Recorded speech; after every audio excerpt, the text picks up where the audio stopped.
Obituaries are sponsored by Colonial Funeral Home and Stokes Chapel, Fair, Ray, and Perry Spencer Funeral Homes, Boone and Cook Funeral Home and Crematory.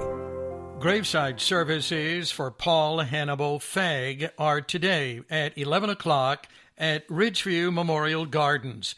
Fair Funeral Home is serving the family.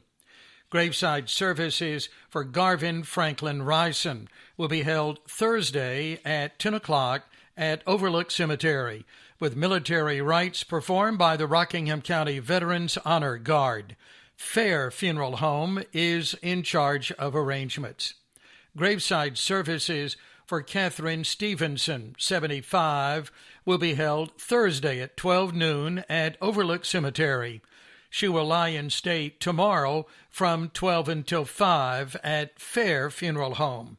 She was born in Anderson, South Carolina, and retired from Pilotex. Survivors: son Donnie Ramsey of Eden, daughter Tracy Hunley of Ruffin, 4 grandchildren, 1 great-grandchild, and sister Doris Ayers of Anderson.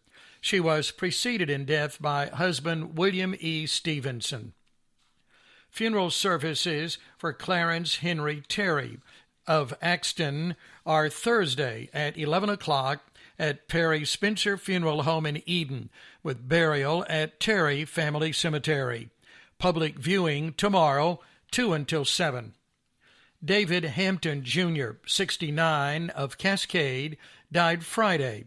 Funeral services will be held Friday at 2 o'clock at Perry Spencer Funeral Home in Eden, with public viewing Thursday from 1 until 7. James Larry McDowell, Sr., 70, of Madison, died Sunday. Funeral services are Thursday at 2 o'clock at Colonial Funeral Home. The family will receive friends beginning at 1.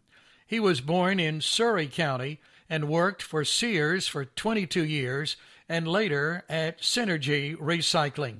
Survivors: wife Bonnie Godfrey, sons James Jimmy McDowell Jr. and Brooke, Scotty McDowell and Stephanie, and Justin Godfrey and Sandy. 3 grandchildren: brothers Thomas Gary McDowell and Judy, William Bill Wayne McDowell and Robin, and Barry Spook McDowell. Close friends: Gary and Debbie Vaught, Revis and Paula Hendren, and Audrey and Mikey Bullock. Healing begins at Roselawn Memorial Gardens, Ashley Loop, Reidsville, and at Reedlawn Cemetery, Barn Street, Reidsville. Follow us on Facebook.